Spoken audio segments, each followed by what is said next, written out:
কিছুদিন আগে একটি গান খুব ট্রেন্ডিংয়ে চলছিল।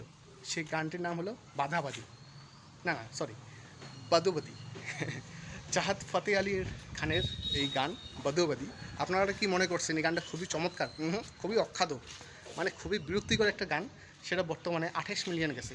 দেখেন পাবলিকরা কি পছন্দ করে, কি বিচ্ছিরি টাইপের একটা গানকে 28 মিলিয়ন করে দিচ্ছে। যাই হোক, অ্যাজ এ সিঙ্গার, আমিও সিঙ্গার, তাকে রেসপেক্ট মানে সম্মান করছি, কিন্তু একটু পাবলিকদেরও বোঝা দরকার যে মানে কোনটা ভালো গান কোনটা খারাপ কাজ, ঠিক আছে? বা কোনটা ভালো গান কোনটা খারাপ গান, ঠিক আছে? বা কোনটা খারাপ কোনটা ভালো।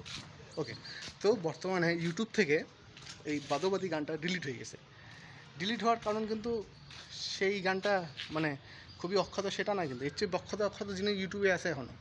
ব্যাপারটা হলো এই যে বাদোবাদী গানটা আছে সেটা বানারসি ঠাকস নামের একটি অরিজিনাল কন্টেন্টের গান, মানে এটা কপি করা গান বাদোবাদী, যেটা চাহেদ আলী ফাতে আলী খান, যাই হোক উনি গানটা করছে সেটা অ্যাকচুয়ালি কপি করা গান। আর সে কপিরাইটটা বলতে গেলে দেয়নি, মানে পারমিশনটা সে নেয়নি যে আমি আপনার গানটা করবো, বানারসি ঠাকের এই গানটা করবো, নাম হচ্ছে বাদোবাদী, কি আমি কি গানটা করতে পারি, সেটা কিন্তু বলে নেই। সেটা ইনলিগালি সে বাদোবাদী গানটা সে গেয়ে মানে ইউটিউবে সে প্রমোট করছে এবং 28 মিলিয়ন ভিউ পাইছে। এবার সেখান থেকে এই চাহাত আলী ফাতে আলী খান, যাই হোক, এই আমেরিকা লন্ডন সেখানে বিয়ে বাড়িতে এখন গান করতেছে। এবং যে অরিজিনাল যে গানটা করছে বাদোবাদী, সে এখনও ওই পাকিস্তানে পড়েই গেছে।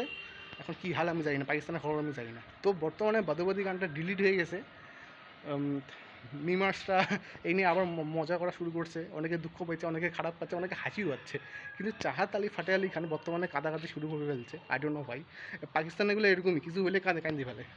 যাই হোক, আমি বলবো যে এই যে ইউটিউবে যে ডিলিট করছেন ভালোই করছেন। আপনাদের কি রায় একটু আমার ব্লগে একটু জানাবেন, কমেন্টসে জানাবেন, অবশ্যই আমাকে একটু সাপোর্ট করবেন এবং আমি আবার পাশে আছি, আপনারাও আমার পাশে থাকেন। ধন্যবাদ।